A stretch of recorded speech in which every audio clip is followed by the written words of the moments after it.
Hi, I'm Ken Hackshaw, and welcome to another installment of Risk Unfiltered.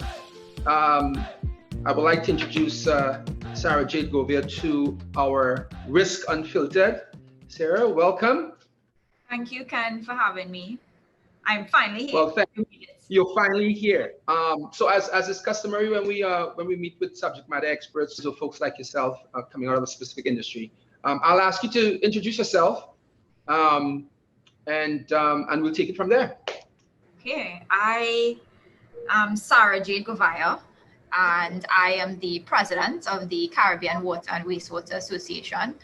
And it's in the water sector, we love acronyms. So that really stands for the CWWA.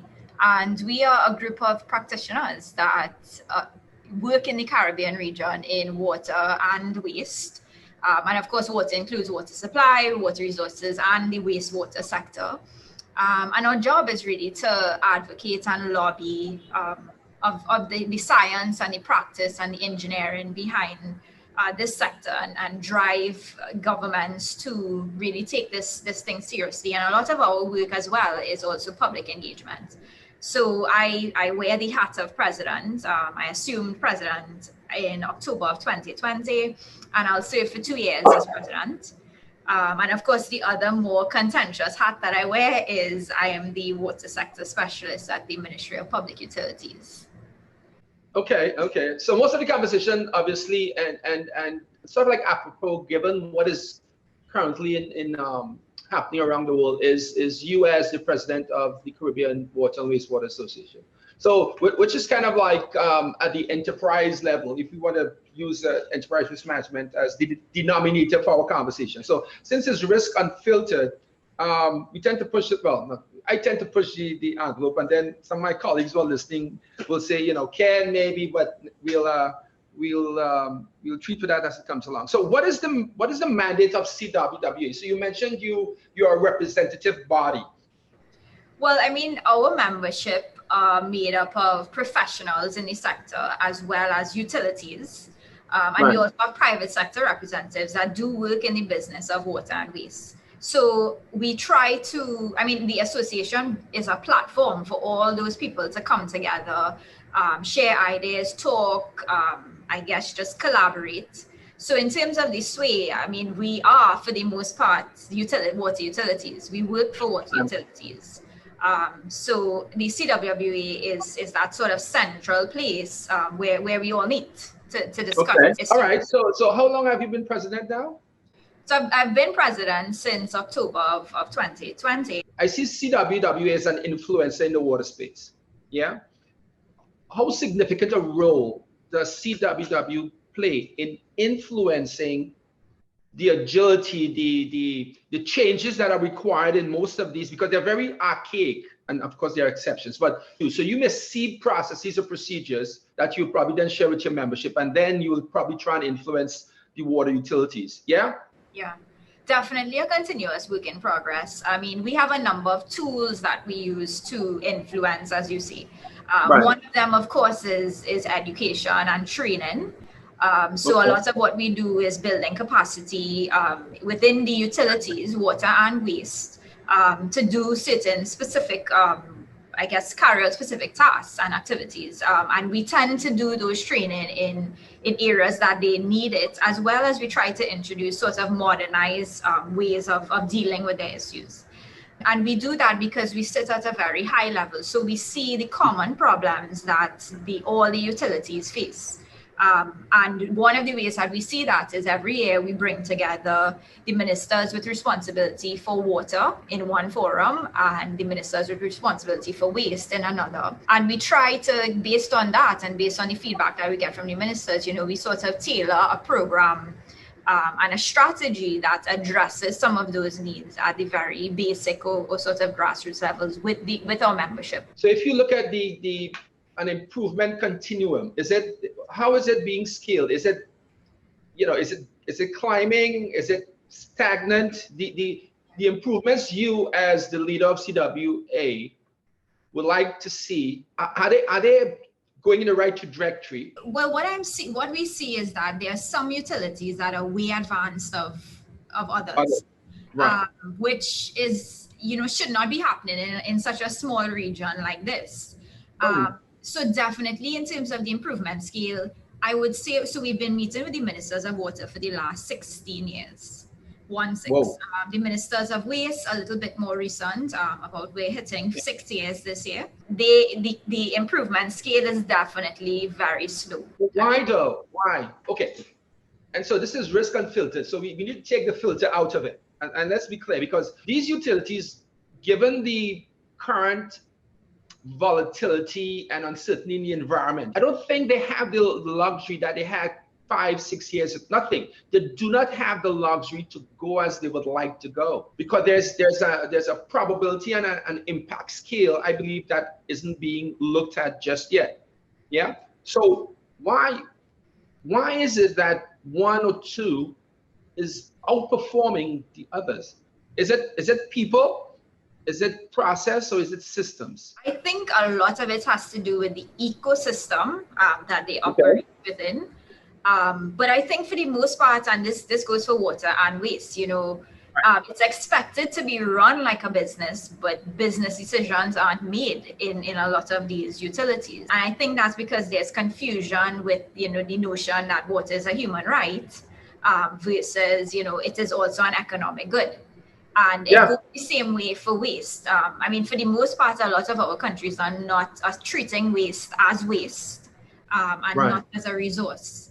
And I mean, I think that a lot of the time, that the ecosystem that they operate within doesn't allow for that. So for the utilities that are doing well, you find that in terms of their governance structure and their ecosystem, it's way more mature than others. So they understand that there are certain business decisions that have to be made. There's a separation between, who regulates this utility and the shareholder, which in all of the cases are the state. And there's independence in how those decisions are made, and they're made a little bit more rigorously than in other countries. So, in my view, in my technical opinion, I think that is what makes the mark between the utilities that do well. Yeah. And the others, okay. And I will call this entity, based on my research, Belize. I think they are one of the better performing water utility companies. Yes? They are. Why does one not require the subventions that the others can't live without? Why is that? The instruments of comparing or using comparators is one of the tools that we use at the CWWA. So oftentimes in our meeting with the ministers, we show them this is how you all compare against each other. And those are eye openers for them. But I think one of the shortfalls we have at CWWA is we tend to engage, of course, people that understand the sector and people who work in the sector. Whereas, water, these utilities are everybody's business. And when I talk about the ecosystem, it includes other agencies that influence what happens in water, like the Ministry of Finance in all of these countries. And we tend to not speak to those people.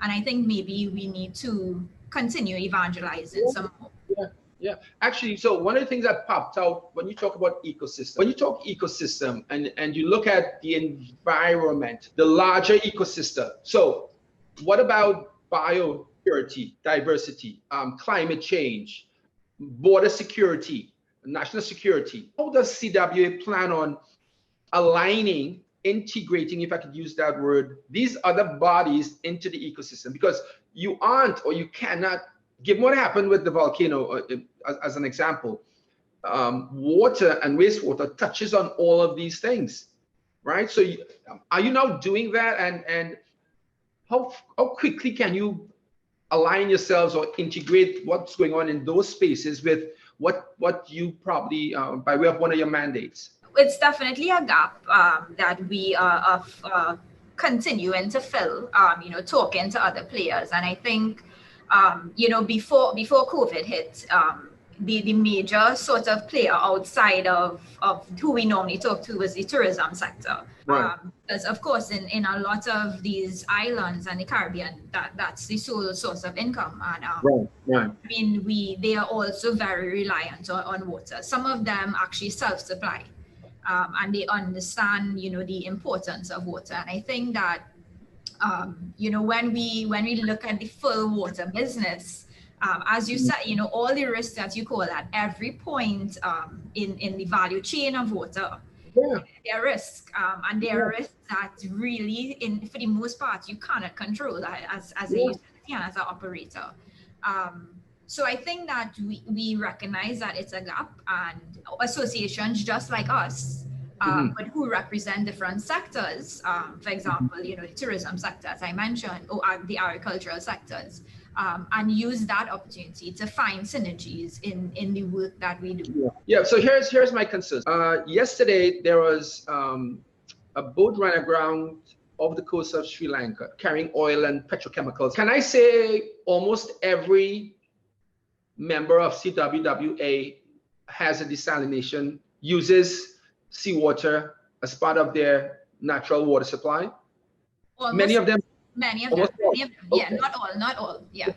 Okay. So let's hypothesize. Let's do a little scenario analysis here. So talking about going back with the alignment with biosecurity,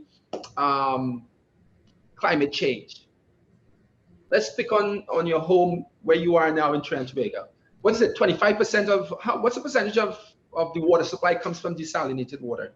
Yeah, just 20%. Yeah. 20%. Okay, okay. Hypothetically, so there is, God forbid, there's a massive oil spill close to where the Salcott pulls from. What happens? How quick can the Salcott then move around their operations so that oil spill doesn't impact the water supply of Trinidad and Tobago?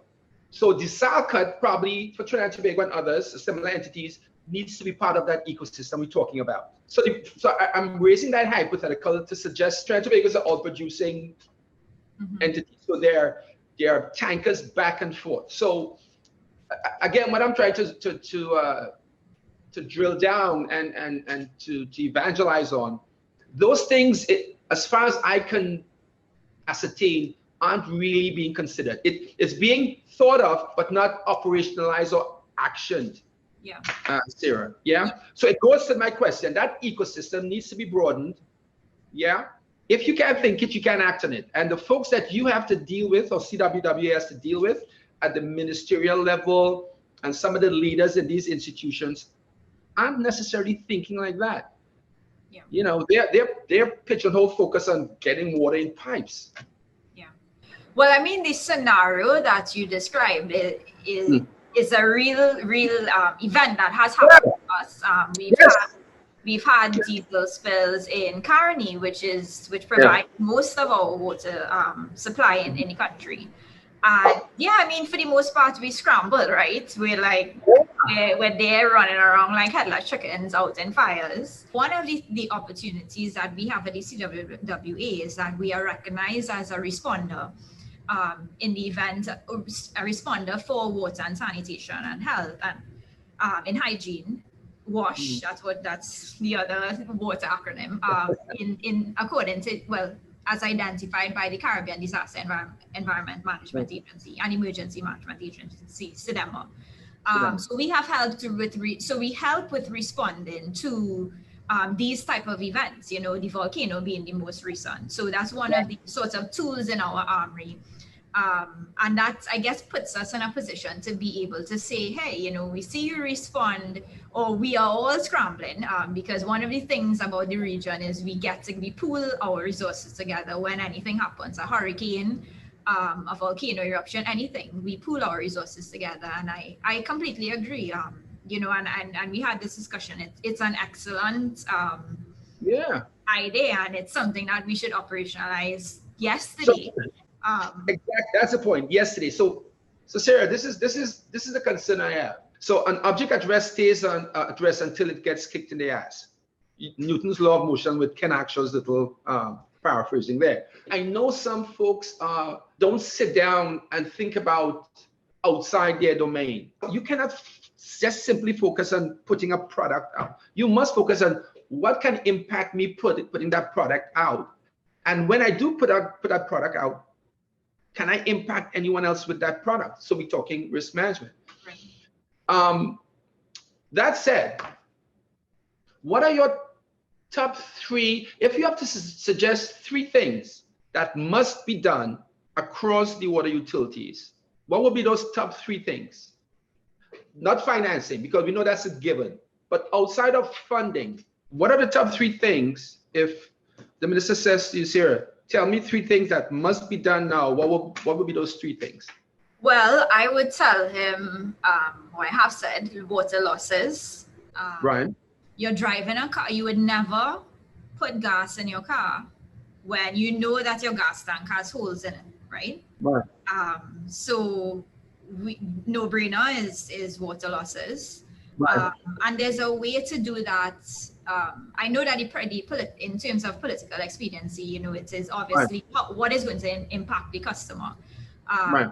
And that is really where the minister will be coming from. So in my view, and this is not just like my overall view, this is my technical view that is based on quantitative work. We need to look to tick off that box of water losses and use that recovered water to supply people with water. Exactly. The other thing will be governance. So I think that there is little to no accountability in how in the management of this sector, and I think that accountability, it starts with accountability and transparency, and I think they go hand in hand. So those are 2 things. That's one thing: accountability and transparency. Right. So you put that under the governance structure. Yes, so that's governance is that's the second one. What would be the third one?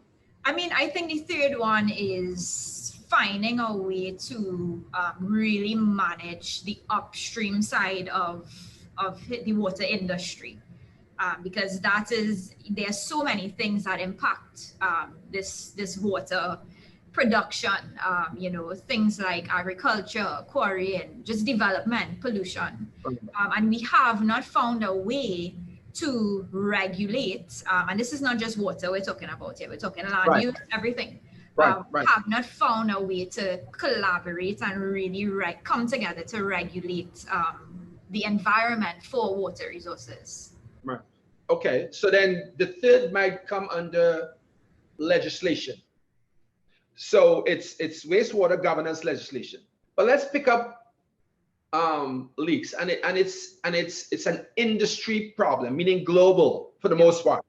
Okay, why? And you're a technical expert. What causes leaks? Well, when I say water losses, it's not just physical leaks, right? Okay. It's basically the utilities. Yeah, they spend X amount of money. They produce X amount of water, and they're expected to get Y amount of revenue. And the losses are not getting revenue for that water. So it includes physical leaks. And what are the other contributors to water loss? The other contributor is what we call commercial losses. So 95% of the country is not metered. Okay. We're not billed based on how much we use, right? We're just all right. So let's take those 2 categories. So one is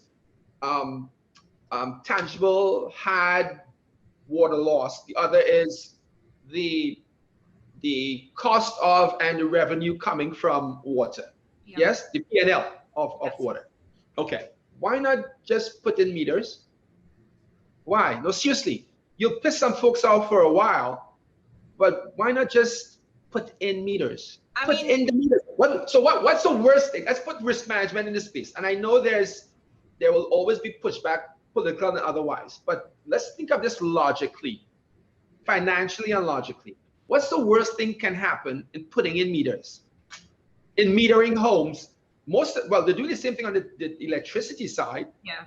Yeah? Why not just do it though? Well, I think, I mean, when you invite the minister to speak, I guess he will give you his side, his thinking. But I think that, obviously the priority in the Trinidad and Tobago water sector is getting water to people. And the question mark is, how does metering help with that, right? But for me, I see metering as an accountability tool for the utility and for the customer. And the user, So a lot of us complain that we don't get water when we say we get it, yet we pay this monthly bill or quarterly bill.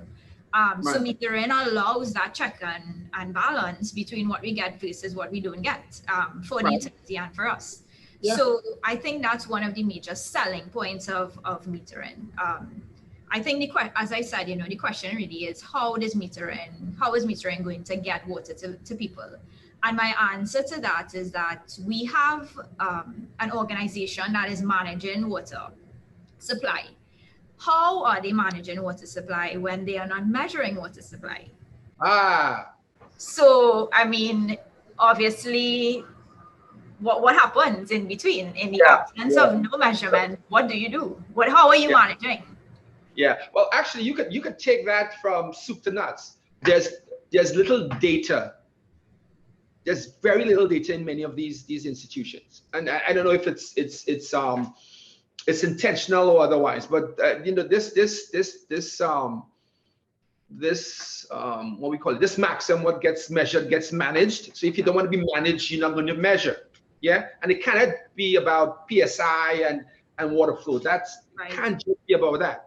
That metering ties back into governance, because folks, it's going to be a difficult sell in Trinidad and Tobago, given what has been put in the public domain about what WASA has done, how it has operated, to now say to them, we're going to meter you.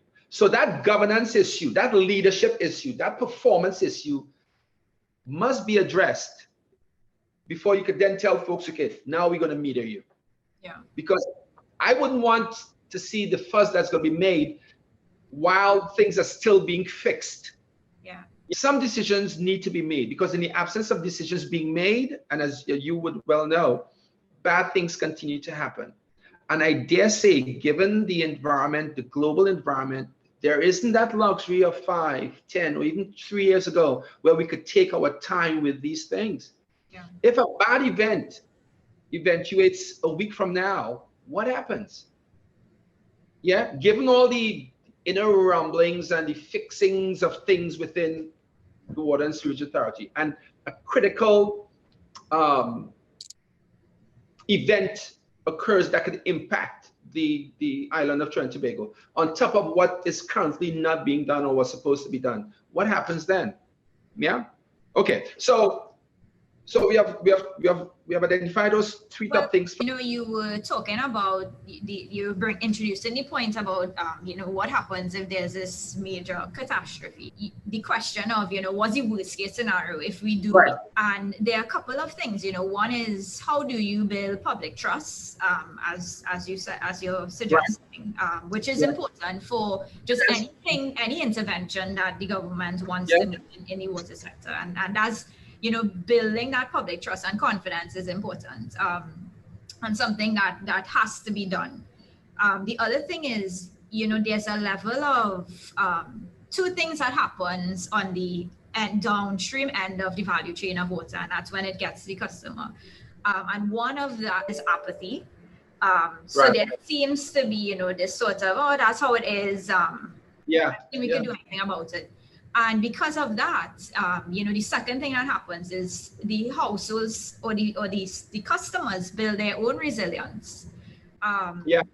So, we all of us have tanks. Some of us have one tank, some have 20. So we find a way to manage our own individual risk in our state, which if you talk to the utility is also a risk to them, because they don't know what happens when you're storing this water, So exactly, and that has a cascading effect. So I think what we are agreeing to, without necessarily saying so, is that when you take leakages or water availability, governance, and legislation, what is CWWA under your leadership? What should you be doing that you might not now be doing? We are trying to lobby at a very high level, and we have also been trying to train some of the utility representatives. I think one of the gaps that we have, or the things that we, as you said, we should be doing is probably just making more noise. But I think, I mean, obviously we try to, it's a regional association, right? And while we are headquartered in Trinidad, and we actually were established by an act of the Trinidad and Tobago Parliament, we represent the Caribbean. So, you know, a lot of what we do is try to do like hand-holding between utilities. So we work together with one of the great programs that we have, that we work together with the UN Habitat, is a water operators partnership, where the water operators have like a peer-to-peer relationship, and they learn from each other on certain things. So it goes back to, you know, not leaving anybody behind, any utilities behind. But one of the main things that we do is we show you where you are on the scale. So, you know, back to the issue of metering, Trinidad and Tobago is one of very few countries in the region that don't have metering. Most countries do have meters. So, you know, that's one of the areas we're falling. But that becomes a chicken and egg thing, because if you don't fix the perception of the public on going back to, let's say, SOASA, then you'll never meter. So one has to come before the other. Yes. Yeah. The clock is against these entities. But when you look at emerging risks, which is something folks tend not to do. So the scenarios or the hypotheticals we were discussing, that needs to be part of the conversations within these utilities as they strategize and as they plan. And I don't know if that is being done as effectively as it should.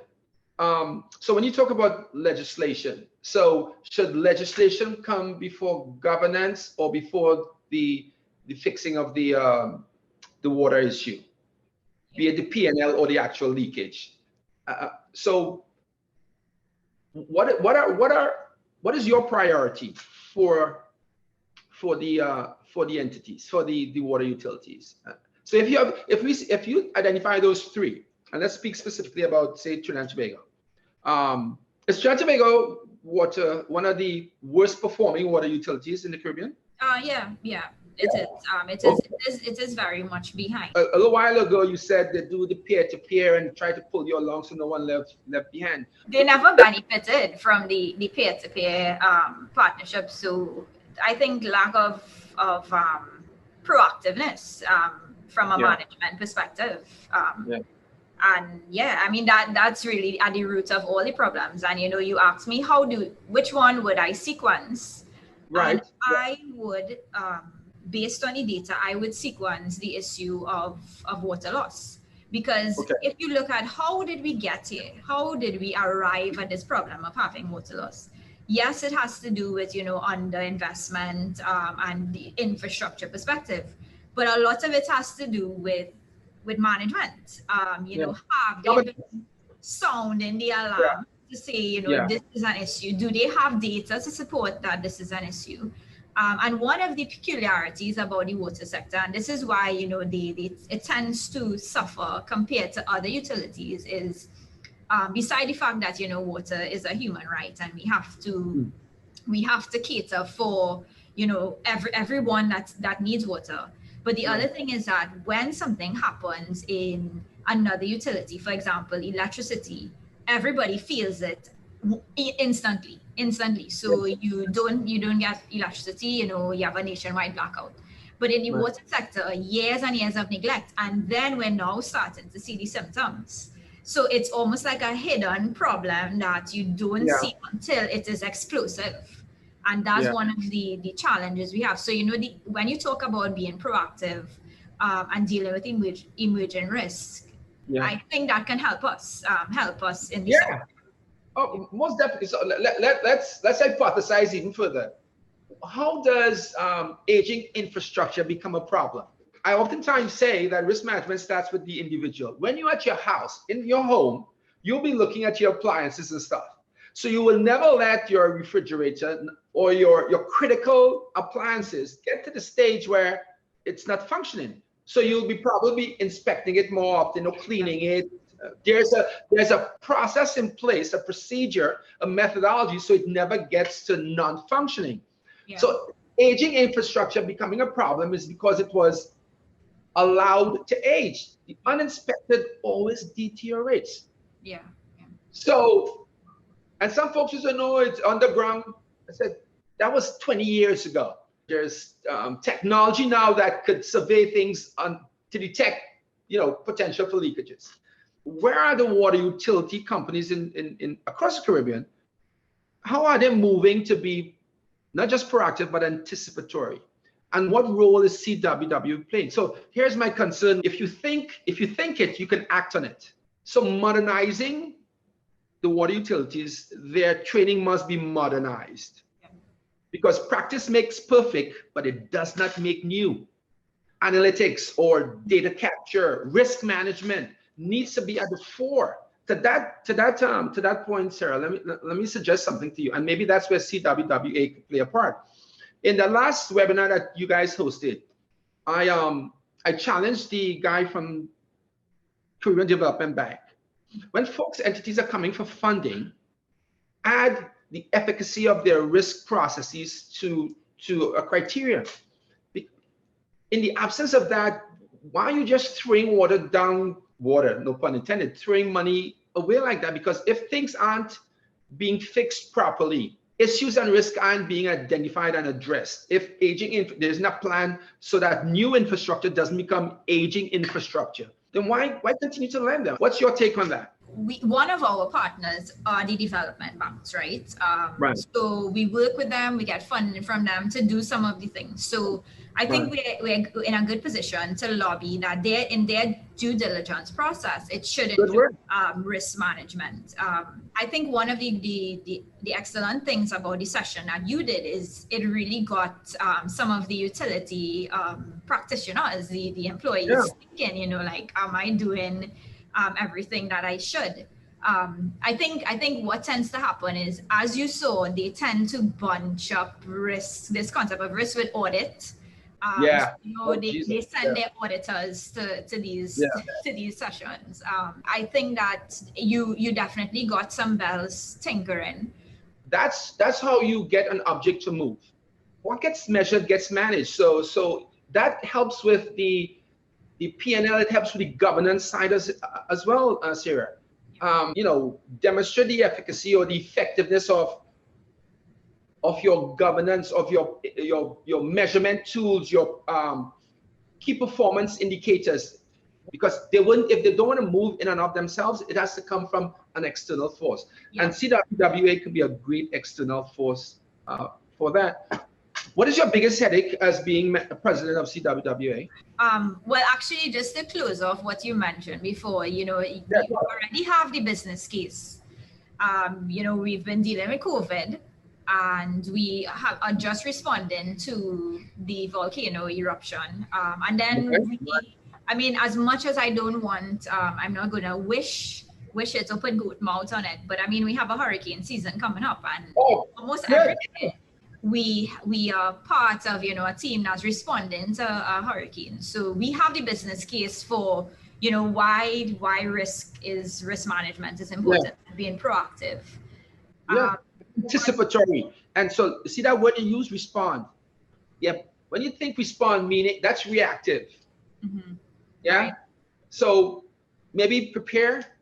And so hurricane in and of itself is not, and this is me evangelizing, it's not a risk, it's a given. Impact is what you need to start managing. So and I think the weather experts are saying this might be one of the most active hurricane seasons in a bit. So what is CWWA doing by way of conversations, training, or whatever else you have in your toolkit to get these folks ready? And don't, for heaven's sakes, let them tell you, we have many hurricanes before. Experience in of itself is a risk. Because you are experiencing dealing with hurricanes, what if there's a variation, i.e. the Cat 5 that hit Bahamas? They were never prepared for a Cat 5.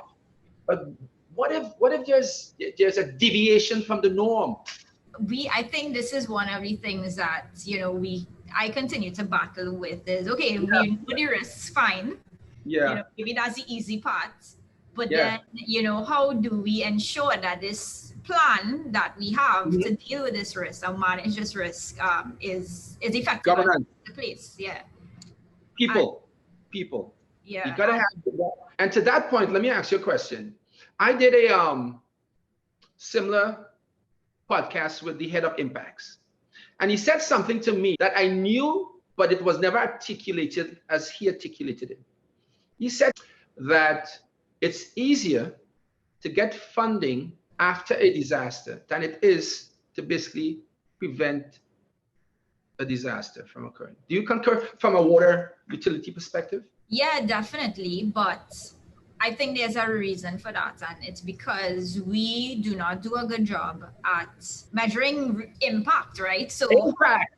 Oh, yeah, exactly. Because, so for example, you know, I remember one time I was doing a paper and I was looking for information on what was the financial losses incurred by flooding. And that was finding exactly needle in a haystack. Yeah. And you would think, you know, this exists because you're bailing out people, you are giving them grants, and it doesn't, we do not collect that type of data. And I actually had a conversation this morning in my office with the executive director that is what we need. We need analytics. We need to show it is, I mean, data is what is behind that. And we don't. Our decisions, forget the past, because we know that data wasn't driving decision making. It was politics and intuition. And so what can you do? And let's speak specifically about the water and wastewater in Trinidad and Tobago, because personal impact to you and your family. But that's how I remember having a training session with the leaders of that said water utility. And I said to them, many of you are not incentivized to fix the problem here, because many of you, I said there were 25 people in the room and there was about 345 years of experience together, 25 by 25.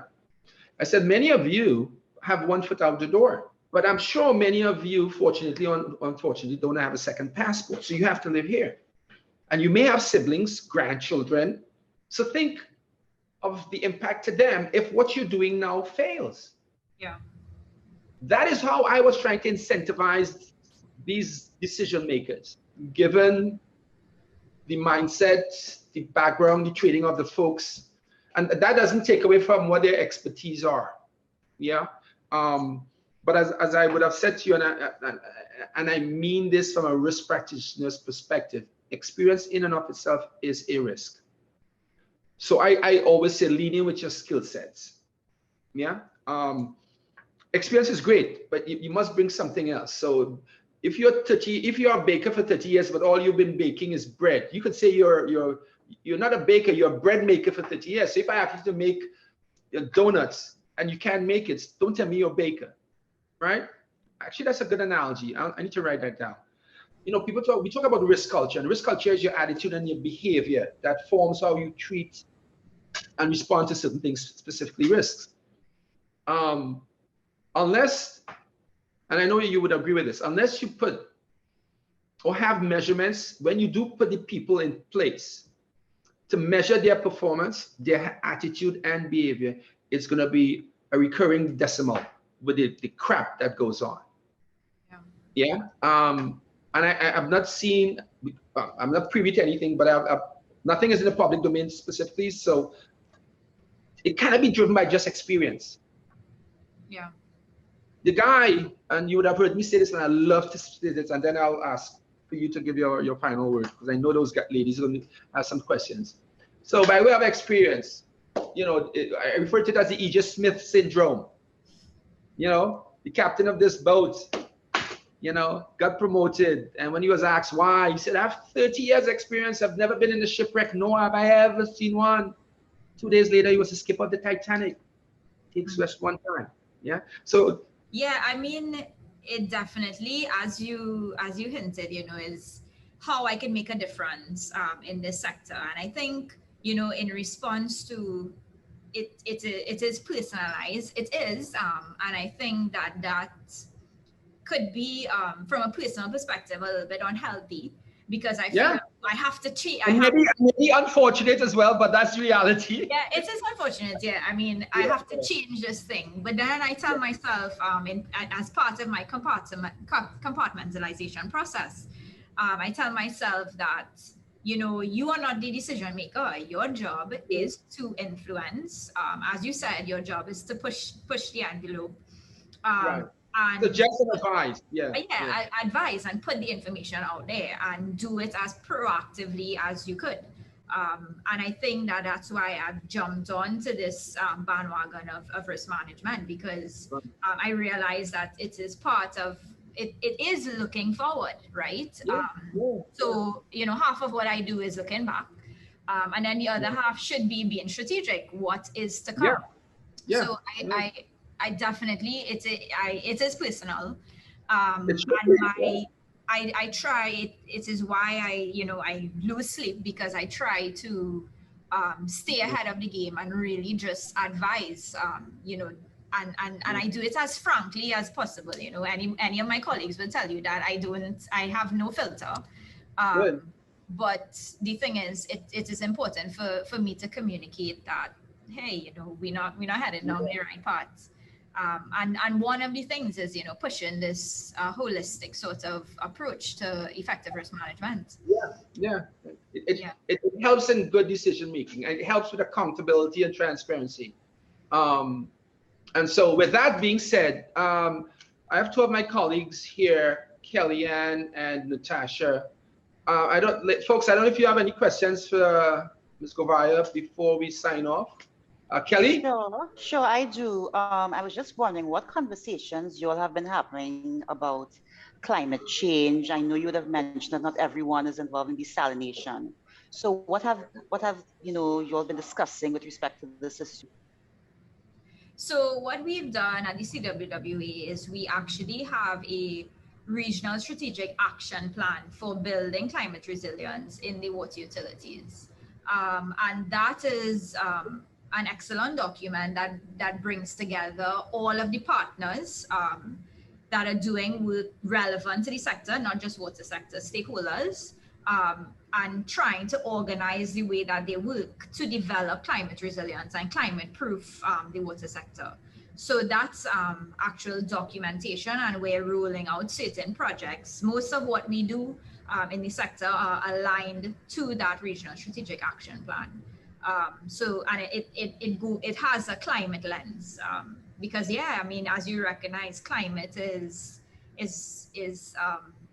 a great uncertainty in terms of what happening in the water sector, and we're feeling it. We're seeing it now. You know, we have very dry spells, very dry wet seasons, wet seasons. We're seeing the variability in weather patterns.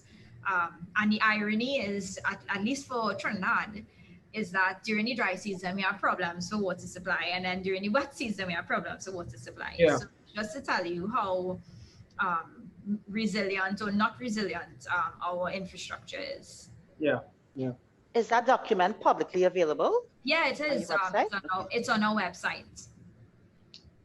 Is it more than a it's more than a document? I mean, so does going back to Water and Sewage Authority, are they redeveloping a strategic plan inclusive of the larger ecosystem? So you're talking about climate change and the impact and what must be done or to ensure that it does not impact as significantly as it can in the absence of doing whatever their strategic plan.